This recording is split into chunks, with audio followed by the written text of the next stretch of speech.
সে আমাকে বই তো বই ভালো লাগছে আমি গেছি গেটটা সময় কে ভাই যায় বলতে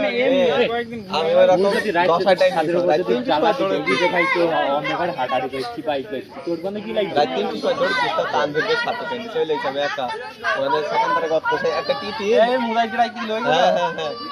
রাত 3 বাজে আব্বার একটা সেই ছোট্ট একটা মোবাইল ঘড়ি দেখলাম অন্ধকারে চলে তালাতে দৌড় দিয়ে কেউ তো রাত দৌড় দেওয়া কি উঠে পাগলা সুদা 10 টাইম বুঝ যাচ্ছে নি বারবার আধ ঘন্টা পর পর চলে দৌড়িতে চলে যা রাত অনেক এমনি একটা হয় সেই স্বাধীনতার আগে হ্যাঁ প্রতিযোগিতা দাঁড়া অনেক দৌড় নিলে আমি তো বলছি 10 টাইম যে আমার এরকম 10 টাইম বুঝছো 10 করা হবে যেগুলো খাটাখাটি করবি বারবার সেকেন্ড হবে কিছু একটা ইতে থাকবে বারবার আমার তো ঘুমাচ্ছি না কখন যাও খাই দিল 3-5 ভাই আমি এখন দেখিনি আমি বলছি যাবো সকাল সকাল দিয়ে দৌড় চলে গেছি 5টা বাজে যাই করতে পারি এইসব জিনিস যদি মাথায় না থাকে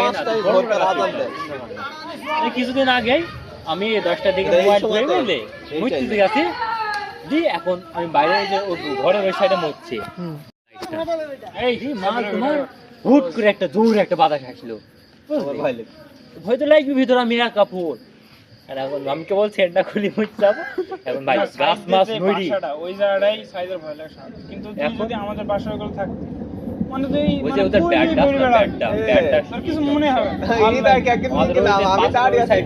ওখানে মত আমি দাঁড়িয়ে আছি হৃদয় বলছি তুই ওখানে মত ওই পাশে একটা জোর একটা বাতাস না তো গেলাম পানি ঢাললাম বন্ধ করেছো আমি লাইফ যাবো না আমি মজবো না বাতাস তো বুঝতেছি বাতাস জোর নেই জোর রে করে হুট করে বাতাস আমি একদম নিস্তব্ধ হুট করে একটা বাতাস চলে আসছে